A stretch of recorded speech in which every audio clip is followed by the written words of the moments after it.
6 prophetic dreams that will be showing ukuthi your life is going to be hard. Things are not going to be easy.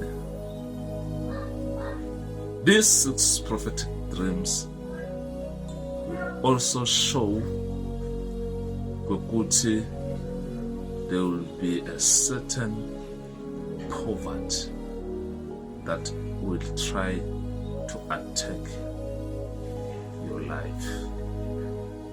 A dream will be interpreted according to the content.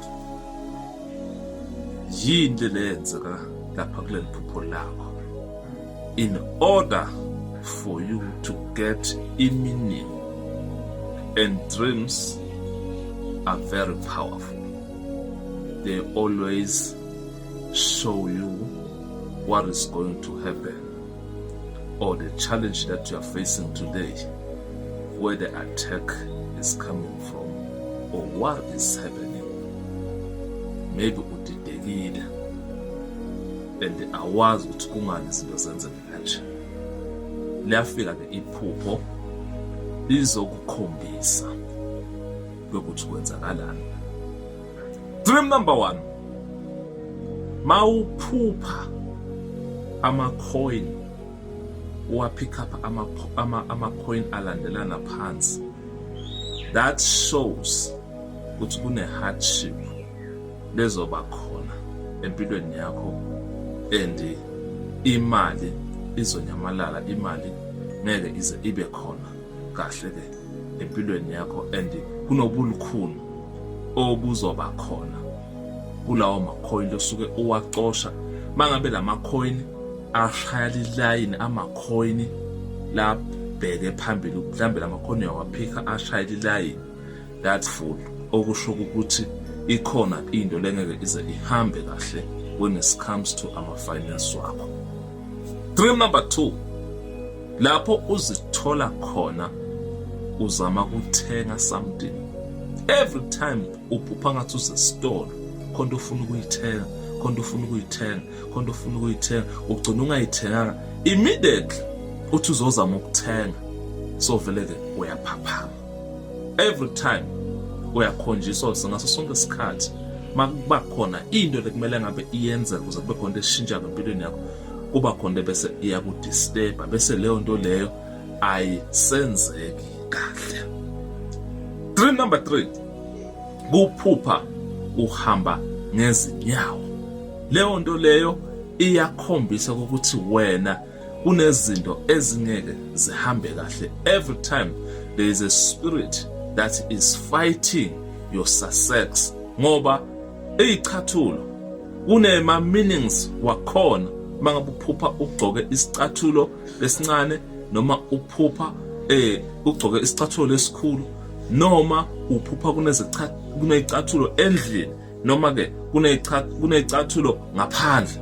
Kodwa la sikhuluma ngokuthi wena uziphupha uhamba ngezinyawo and uze uyazibuka uthi hayibo mine ngihamba ngezinyawo. Leyo nto leyo ke ikukhombisa ukuthi wena you are directionless.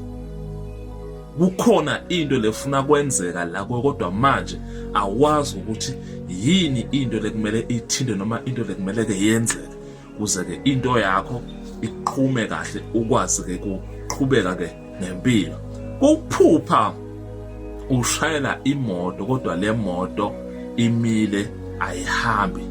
Lento leyo ikhomba spirit lesikubambile ukuthi wena kungabi ne-progress, but you are driving but the car is not moving.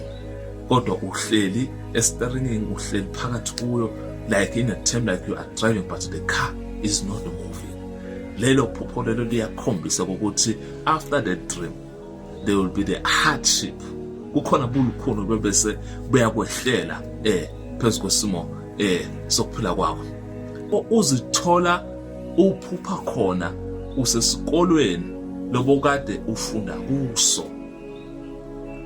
You know very well ukuthi they always say education is the key of success.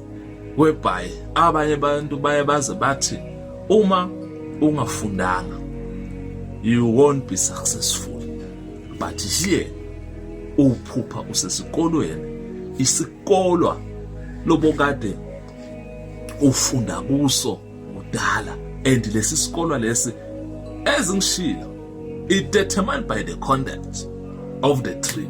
Kukhona lapho uzithola khona ukuthi vele leli phupho ngoba usesikolweni likhombisa isimo senhlahla, kodwa la usesikolweni, lesikolo lesibofunda kuso maybe 5 years ago, 10 years ago, 15 years ago, 20 years ago, 30 years ago, kodwa uphupha kulesikolo, maybe for instance a primary school lapho uqale khona ukufunda, and you are trying to escape.